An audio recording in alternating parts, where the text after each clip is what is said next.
Are you tired of having to craft health potions and bandages every time you go out for an adventure?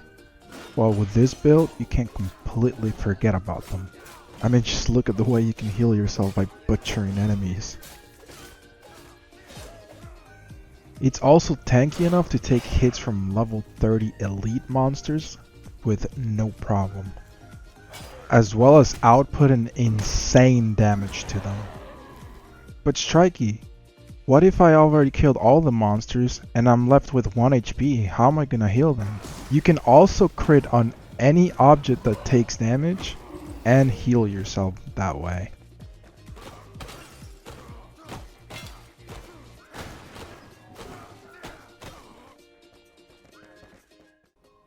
Alright, so first I want to talk a little bit about the gear.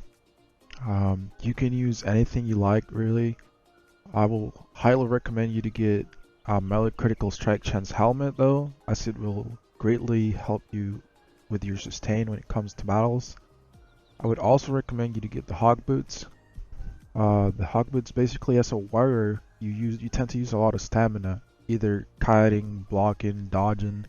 So these boots are really gonna help you in the sense that when you stop using stamina for even like less than a second, it just starts regenerating your stamina already. Plus the physical and magical resistance is actually really high. For anything else, you can use whatever you like.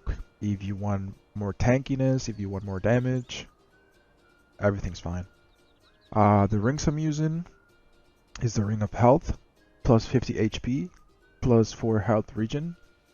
And on the other slot, I'm using the Ring of Endless Life that gives you a 3% life leech chance. It's not really that great, but it's kind of useful when it does proc.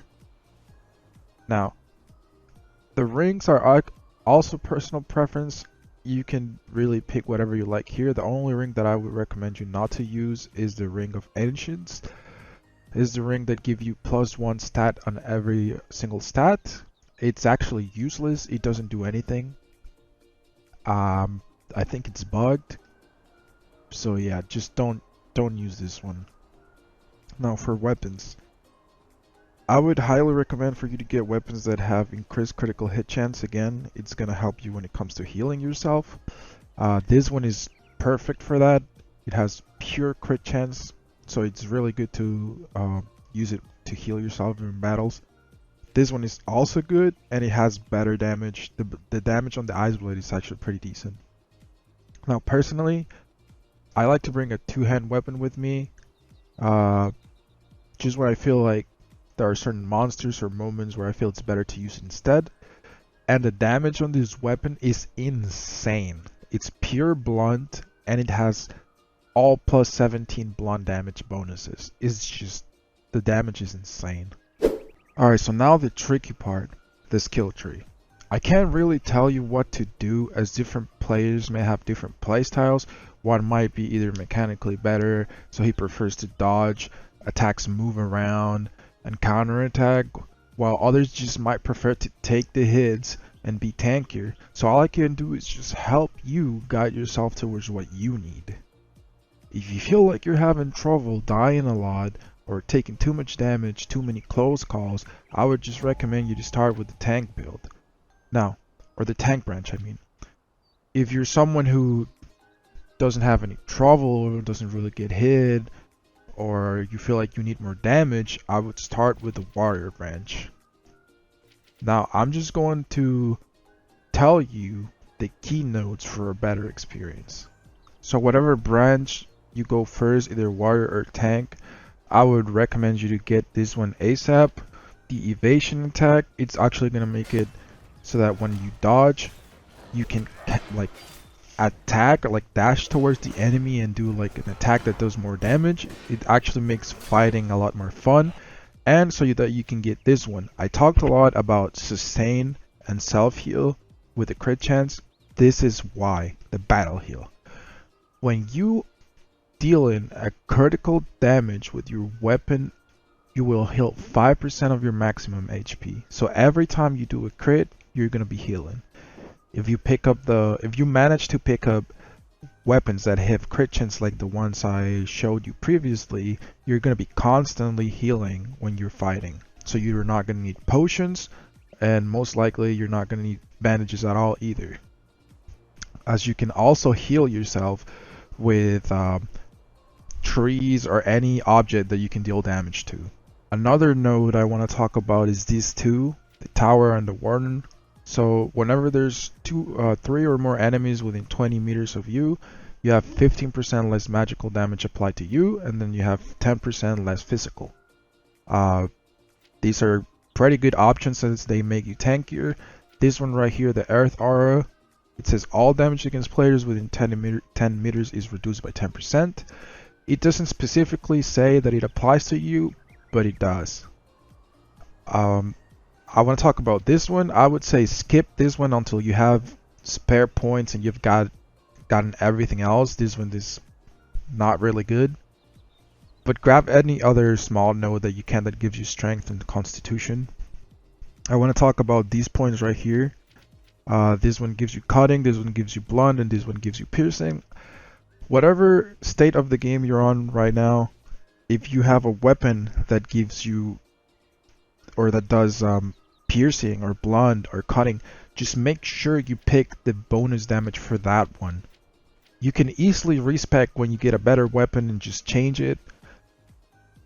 I have blunt for the hammer that I showed you, and I have cutting for the 2 weapons that I showed you. That's enough for me. I don't really need the piercing. I personally think it's a waste of points to get all of them if you just have one type of damage or 2 types of damage. I will recommend you to get this. It makes it so you attack faster with one-handed swords. It's pretty good. And another constitution point. Now, where do we go from here? I went with Barbarian, as you basically need the strength for more damage and the constitution for survivability. And since I have a 2-hand hammer, I went with this. Allows you to attack faster with 2-handed hammers. So it's really not that great, but you still attack slower. But I kind of also wanted the Blood Rage. When an enemy is killed within 10 meters, the damage done with melee weapons is increased by 20% for 10 seconds. So you basically have, every time some enemy dies, you have 20% extra damage for the next 10 seconds.